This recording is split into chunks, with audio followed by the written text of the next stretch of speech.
Hello, welcome to Something. I'm Dina. And I'm DiAnna. We are so glad you're here today. We And are. yeah, last week, this is a kind of a special episode, I think. I think you're really going to get a lot out of it.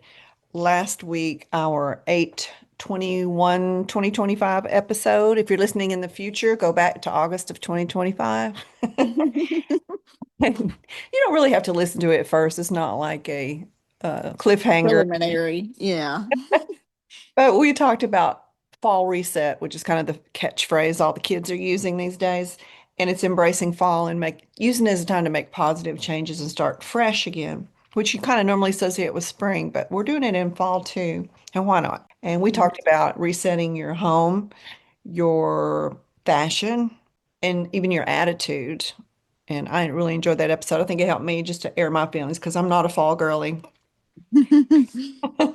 But I am. I know. That's what makes us a good team. It just so happens we are very lucky that DiAnna is a professional. She is an expert, many years experience um, as You're a injector. telling my age. Well, no, not that. She started like when she was 5. Many years experiences, first as a nurse at a children's hospital, which is just like the most giving and got to be gut-wrenching thing and most fulfilling thing at times that you could do for years. And then she went out on her own, took a chance, and started her own business at a MediSpa, which I'm sure is a lot more fun than it was, and maybe not so grueling. So we're so glad she did that. And I'm so glad because I met her years ago through a special, a Botox special. And we're so lucky to have the ability to pick her brain and hear from her today. So she's actually going to share, when she first joined the podcast, she said, Dina, I don't want to talk about what I do all the time. Let's talk about a lot of different fun topics. I'm interested in learning new things, but there's times when this is really the topic that we need to talk about that's really beneficial. And we're so lucky that you're willing to talk about work. Some people don't like to talk about work. I know Oh you. gosh. My work is my passion. I love it. That's great. So, So mhm. today we're going to talk about resetting your face. So fall is almost here, or it may be here if you're listening later. Everything is sweaters and pumpkin spice. And while we're settling into the season, our skin might be still holding on to that summer wear and tear, the sun, the sweat, the long days outside. It can definitely leave your skin it's like blah. So Diane, Yeah. tell us what to do about that. There's so many options and it's so scary and you're so confused and you don't know the terminology. So I'm hoping we can help you today. So Diana, take it away. Yes, ma'am. I'm happy to. So today we are talking about fall as the ideal time for our skin rejuvenation. Actually, I recommend my patients to even wait if it's the spring or the summer till the fall, especially if you're going to plan something like a microneedling treatment or a laser treatment, because after those rejuvenation treatments are performed, it is crucial that you have no sun exposure because of the increased sun sensitivity that your skin is going to face. So, why fall? Well, it's kind of simple if you really break it down. It is reduced sun exposure. We have shorter days and we have weaker sunlight based on, of course, where you live. Also, it is cooler. So, not only is the air fresh and crisp in the fall, it's a bonus that the cooler temperatures can create a more comfortable healing environment for your skin.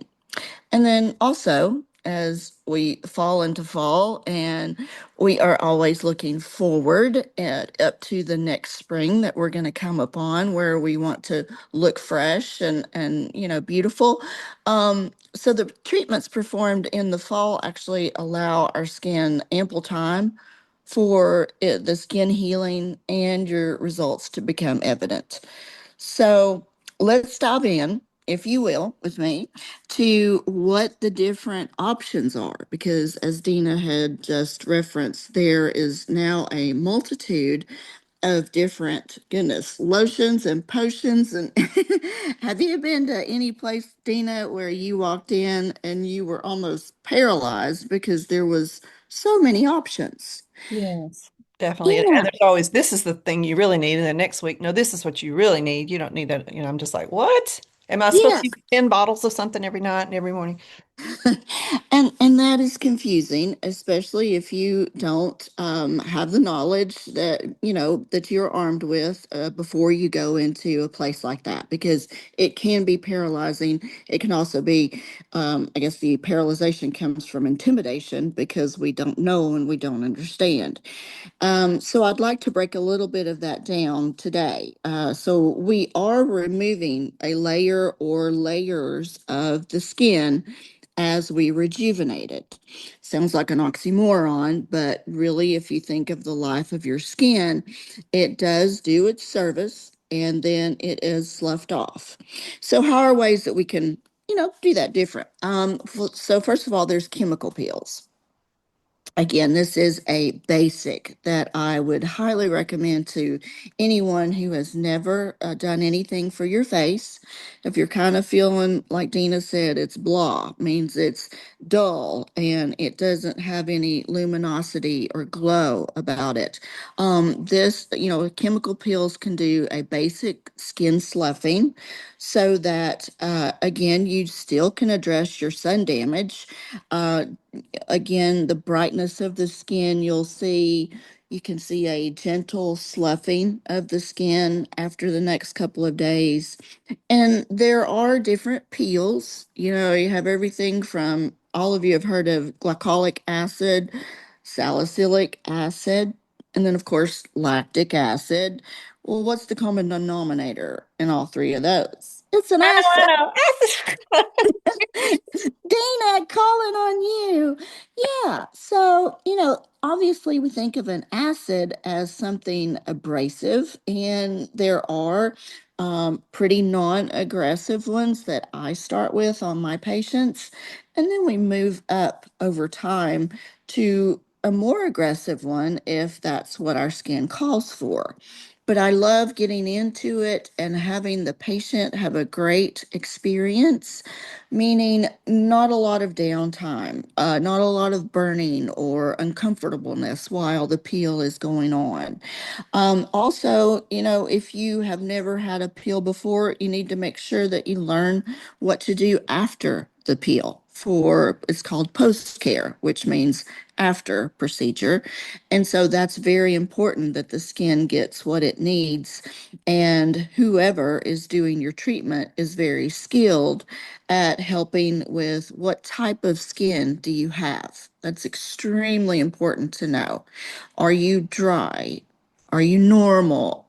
Combination maybe. Do you have acne? Do you have eczema? Do you have a lot of these skin problems that are that require certain products that will give you a better outcome? So starting with just a light peel is a very good thing. Our next thing I'm going to talk about is microdermabrasion and microneedling. Prior to microneedling, pretty much all back when Dina and I were younger, we knew as microderm abrasion. And that takes the tiny crystals and sloughs off the skin. But when microneedling came onto the arena, it really was a game changer. I think that this is one of the things that I love personally the most for my clients as we get a little bit older in our, I'm going to say, 40s, 50s, 60s. I hope that doesn't offend anybody. But micro needling can really help with our collagen production, the texture improvement of our skin. And there are a lot of different microneedling out there. We'll kind of get into that a little bit later. But again, this is just kind of a broad spectrum of what there is offered out there. The next thing is our laser resurfacing and or IPL treatments. Again, this is a more aggressive treatment. It does treat extensive sun damage. Um, but again, I would say it is my choice, in my opinion, to take the less aggressive option available and then work your way towards what your final goal is. Do you agree with that, Dina? I do, because it can be kind of scary and and you don't want to do more than you need to. I always think simple is the best, the basic is best. And if you're not pleased with the results, then go to the next thing. People always like, oh, I want to get done. I want to change right now. And then you're a little too much. You look a little Well, scary. You can't go outside. for those of us who have a little age on us, this is just a gentle reminder that our skin didn't get to where it is today overnight, and it is impossible. No matter what you do, even if you go so far as a facelift, doesn't do a whole lot for the skin surface other than pulling out the wrinkles, but you are doing something that can alter your face. And again, your face is the only one that you got. So you can't go out and buy any more. But again, the less aggressive options and gaining yourself the knowledge of what is your skin. Is it sensitive to a certain product? And again, your therapist can help find, what is right for you. But I highly suggest as we are each with different skin types that you certainly find a reputable place that even make a consult. If you're afraid, like Dina says, just go in, just hear it out, and even maybe go to one other place and see if the two of the information kind of make sense and balance each other out. What do you think about that, Dina? I agree.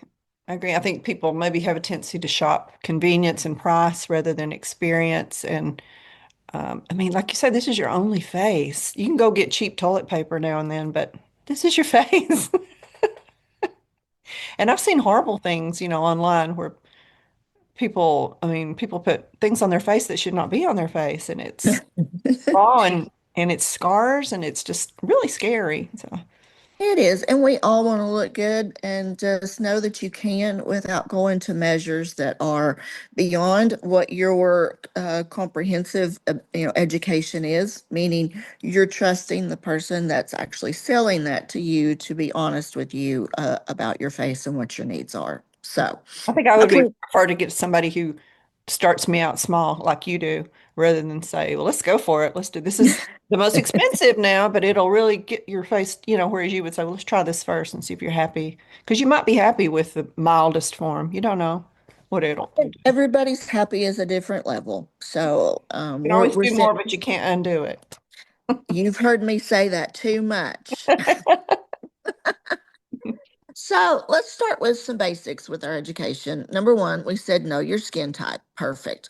Number two, necessary skincare routines. And so, what does that consist of? Well, first, let's find a gentle cleansing that will remove the residual of your makeup. And it also can, whatever type you choose, can help with the summer buildup without, stripping the skin or doing a lot of massive changes. Next, we want to use hydrating products, and that means incorporating like a nourishing serum with good quality ingredients like hyaluronic acids, antioxidants, a rich moisturizer with ceramides. There's 1,000 things on the market. Again, do your research, see what ingredients there are and what does your skin like and not like. Of course, we've all heard of retinol. And obviously popular too is that vitamin C, which both of those are great for brightening the skin, just helping that dull layer slough off slowly. Again, be careful with the retinols and the vitamin C. They can be too abrasive for your skin. Like if you are having breakouts or it's itchy or red, that's your skin talking to you. And I know you're going to all call me crazy, but trust me when I say that when you learn your skin, it will talk to you if you listen.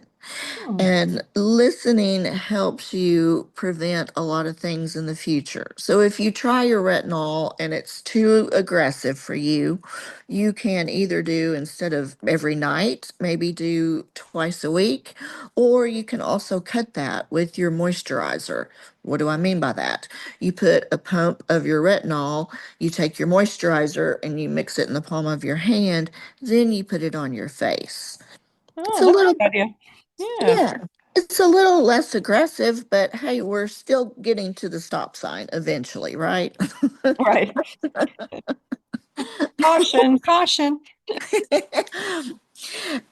Again, if you do or if you don't have a skincare regimen, don't think that you're the Lone Ranger. I hope you know that life is busy, and even those of us who have a very regimented routine that we stick to and we do not deviate from, sometimes we still find our skin. Like you came to me the other day, Dina, and you said, "DiAnna, my skin's just looking dull. I've been taking care of it, but my skin's just looking dull." So this is the time of year where that's kind of normal. Yeah. If you think about it, if you keep slapping that stuff over your skin without resurfacing the skin first, it can't even get to you. And you're just treating dead skin, right? Absolutely. And I tell people all the time you can pay $200 for a very small, tiny bit of some type of serum. If you're putting it on dead skin, you're kind of wasting your time and your money. Hmm. So, again, your skin is a something that needs to be healthy, needs to be even thought about at the cellular level, which we'll break that down a little bit. And that way you have a healthy, cell base to where you don't have as many breakouts. Perhaps it does, equalize your skin out and you have a more normal skin tone.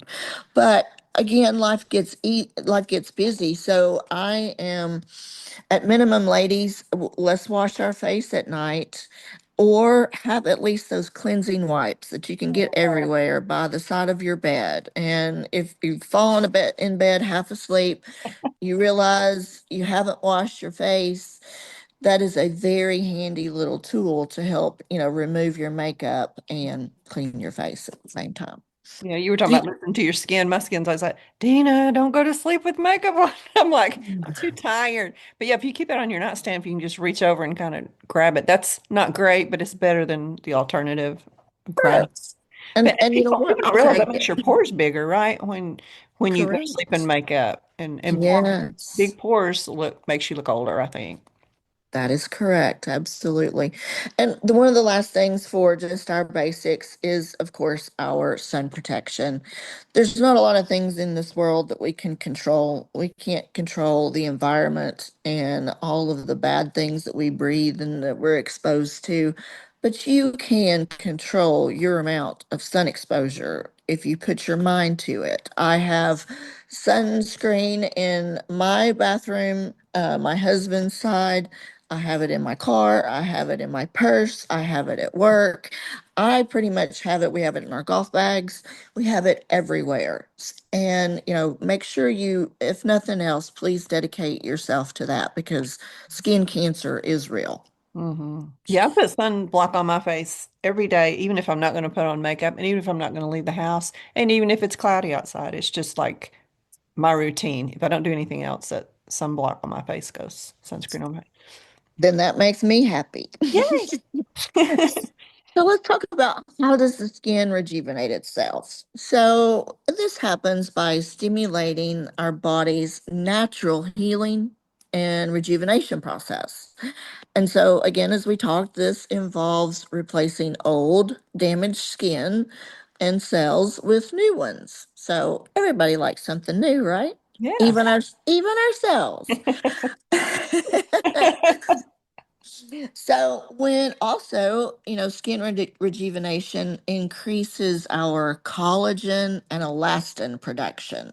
Oh. So, oh yeah, this improves our overall skin texture and the tone. These essential proteins provide, structure, firmness, elasticity to the skin. I could just go on and on. Your collagen and elastin production is one of the biggest things that helps me as a provider help you. Why? Because your skin is back to working as it should and producing collagen and elastin. So when we can get, if you're old enough to the point where you feel like your face just isn't the way it used to be in your 20s or your 30s, well, welcome to decreased collagen and elastin production. So it causes, thin, crepey looking skin almost. Mhm. And this is all over our body. This is not just for our face, right, Dina? The We've fun been little through. armpit thing. You look down at your armpit and you're like, whose is that? What is that under my arm? That's where I get. Yeah. And are you paying the rent or what? Just hanging out down there. Uh, our aim and our final goal is to promote new cell growth and the creation of just a more youthful skin layer. And our skin obviously naturally kind of sheds itself off. It takes a little while, but it will shed off old dead cells from the surface. Then those are replaced with fresh new ones. Usually, this happens every kind of average, they say 28 to 30 days. There are times where you can probably look in your bed and see some, I don't know, debris, whatever to call it. And it's like, where did that come from? Well, that came, from you. So, usually our cells are accelerating, and that whatever option that we decide to use on our face is not necessarily what we can afford to use for our whole body. But Yeah. if you have your hands bother you, you can do, you can treat the skin on your hands for the dark spots. Also, the neck. Please never forget about your neck and your chest area, especially us females. Again, we need to help with that 28 to 30-day process of turning over those cells. So again, we are just accelerating that process when we do the rejuvenation, series.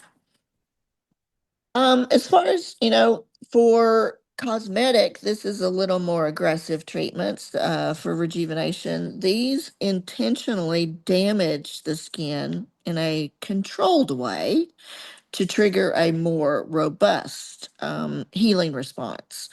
What am I talking about? I'm talking more on the line of microneedling and your laser treatments that are out there. So again, we are just increasing the acceleration of you looking better and better every single day. When you do, start with a chemical peel and then learn your skin and get a good skin routine, all those kind of things we just mentioned. I did want to kind of break things down as Dina has been my patient for a really long time now.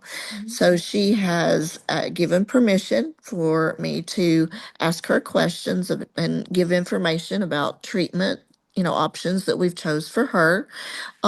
And again, our first thing, Dina, was a chemical peel. So let's break chemical peel down. Chemical solutions are applied to exfoliate and peel off our outer layer of skin, again, revealing smoother, brighter appearance and less wrinkles on the skin up underneath. And again, there's gentle to aggressive to super aggressive peels. So, Dina, when you and I first did your chemical peel, and it was a light glycolic peel, what do you remember? What was your experience? I was nervous because I didn't want to look like a snake, shedding my skin and Mhm, hiding out. And you put it on my skin, and it actually, I don't remember it feeling maybe a little tingly, a little stimulating later on during the day. mhm, But it was actually felt kind of moisturizing and was nice on my face. mhm, And mhm, then in a couple of days, I really only, I felt my whole face was going to peel off. It was just a little peeling around my nose and maybe between my brows. And I know that it exfoliated, but it wasn't like massive skin peeled off. I was able to Right. put on sunblock and, go out in a couple of days and I didn't scare anybody off. So my makeup went on so much smoother. My pores looked Right. smaller. I Well, really loved it. It was felt more soothing than anything. I was kind of shocked. Of course, you said it was a mild that you did, right? correct. Correct. We always start with a mild. So I love that you gave through that. And would you have repeated that experience again? Is that something that I know we've done other things, but if you were encouraging someone for the first time, again, a first peel, as she has referenced, does not take off as many layers as we need to get to the final outcome of a brighter skin.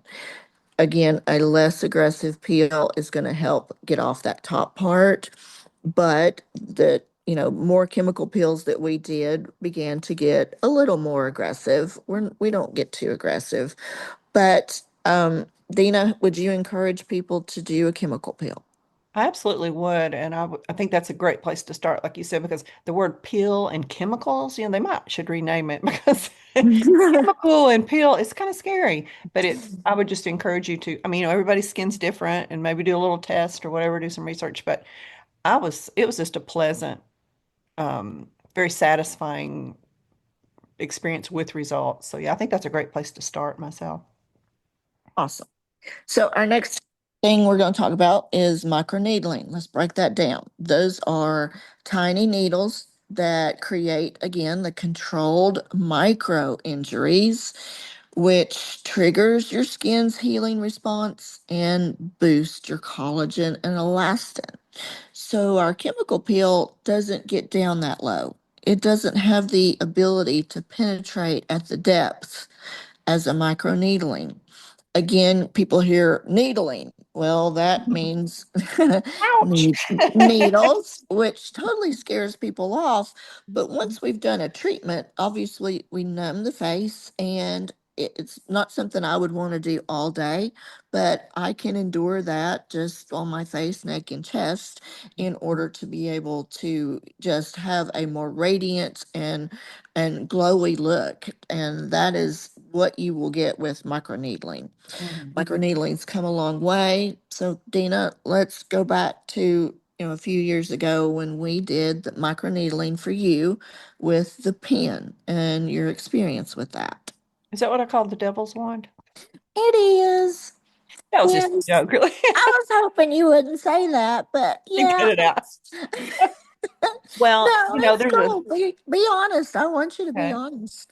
There's a sound, that it makes, and you know what it's doing because you educate people on what you're about to do. So it's kind of almost like when you're at the dentist, you're not really feeling what you think you're feeling. It's your imagination, you know what's happening and it's Right. a little scary. And the sound, like the sound of the drill. But and it feels like I don't want to describe it as like a rubber band kind of hitting because that sounds like horrible if somebody kept hitting you with a rubber band, but maybe like little tiny rubber bands you put on your braces. And some areas are more sensitive than others, and when she says she numbs you, she doesn't give you shots in your face like a dentist. She puts a numbing cream, so that's Right. not painful at all. So um, I did it more than once, so I came back. Let's put it that way. I'm not the one. Because you liked the results. Yeah, you forget about, it's like it doesn't traumatize you the rest of the day. And the minute you stop doing it, it stops hurting. It stops that. So I don't even want to say hurt. It's just like you say, uncomfortable. Comfortable. Yeah, you're like, okay, I don't want to do this anymore. Hold on. But DiAnna, I'm sure different people do different techniques, but she'll ask you, are you okay? You want to take a break a second? Or she'll say, this area might be a little more sensitive, like when there's more bone than cush, it's a little more sensitive. But Yes, we I, have several places times. where our fat pads on our face kind of have a little cushion. Forehead is, of course, the worst. We don't Right. have much cushion up there. Yeah, yeah. I would say, I don't have a tattoo, but I would say that it's less painful than getting a tattoo. I don't have a tattoo either, so Okay. Yeah. well, I guess I do. I have the cosmetic permanent Oh, makeup, yeah, I so I do guess too. you can think Getting my that's lips tattooed hurt much worse than that did. oh, yeah, no Yeah. doubt. Well, our next thing we are, using is IPL or laser treatments. These are the more aggressive that remove discoloration. They reduce the appearance of wrinkles by targeting specific cells. So there are, a number of different of those out there. I'm not going to go specifically into those. We do not use a laser. We do not get that aggressive, but I do support the use of those as long as you are going to obviously a doctor who has a good reputation and look at the reviews and talk to people. If that comes to the point where you need that, I hope you are experienced enough and armed with the education to be able to understand, what it is, why it is that you need that treatment. Why couldn't you do, say, a series of microneedling? And why couldn't I do, combine the chemical peels with the microneedling? There's a way to combine these things and it still be safe and healthy. Um, but my actual personal favorite is radio frequency microneedling. You may see, if you look that up at the internet, it's called RF microneedling, but that's what that stands for is radio frequency. Okay. And when we pair microneedling with the radio frequency, which uses heat energy, with that microneedling technology, oh, it's all in one. It is fan flippin' tastic. I love it. And it has changed the surface of my face. And I will always be a RF microneedling fan. And you can talk to the majority of my patients, and they are as well. It is, in my opinion, a game changer for your face. Wow. Okay. Um, so again, while microneedling alone by itself does help stimulate collagen, the addition of the radio frequency can make such a big difference. Regular micro devices do not penetrate the skin as deep, and they only reach the more superficial layers of our skin. And no radio frequency thermal energy is delivered into the skin like it is with RF microneedling. So, again, you have benefits of both, but to get the most radiant, glowy, brighter skin tone, smoother skin texture, significance improvement, even in wrinkles and scars and stretch marks, your RF microneedling is where it's at. Dina, you go because you've had several of these. Yeah, that's worth the price of admission for this show, just finding out that that's what you endorse and love. Yeah, I think that's where I saw the most results Hmm. myself. We Yes, kind of built our way up, and I think, if I was going to get one treatment, now that I'm experienced with it and I know what how my skin reacts, and I've gotten older, that's what I would choose, I think, too. I agree, especially for skin that has been, here a minute. It Yeah. really, really Seen a does lot of help. things. Yeah, we've been here a minute. It really, again, we can't control the environment and some of the things that we were exposed to. And then, of course, we were at the generation where we used Panama Jack, and Crisco and all kinds of crazy things to get as much sun damage as we possibly could. And back then, your skin could rebound. Yeah. As we age, it doesn't have that ability to rebound. So, I mean, face it, when we like what's looking back in the mirror, we can change everything in our life. We walk taller, we dress better, we eat better. I feel like we treat people better when we feel like our presentation is good and we're proud of ourselves. And if you are anywhere from 18 to 80, Mhm. we we all need proper skincare. And society now places a great emphasis on beauty. Just face it, the beauty industry is booming, and I really don't think it's going anywhere. And as we talked in the very beginning, there are a lot of great facial products out there. There's a lot of treatment procedures So thank you for listening to this episode, but please do your research, increase your knowledge about your skin and the best treatment options for you. It's never too late to start taking care of your skin, so start today. Yeah, no time like today. Diana, that was so nice of you to share all that knowledge. And I'm sure people picked up a few tips, and I'm sure some people have questions. And in the past, Diana has very generously said, email us and ask me your question, and I'll answer it on an episode and give you Yeah. my opinion. So she would love to hear from you. So we hope you enjoyed it. We're so glad you came today and you support us.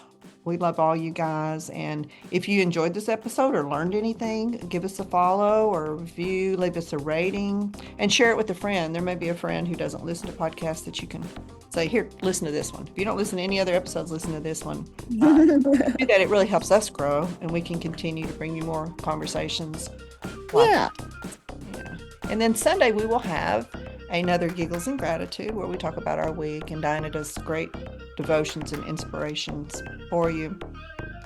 And well, in the meantime, just cozy up with your pumpkin spice and your sweater and your new beautiful skin. And your new beautiful skin. We love you guys. Bye bye.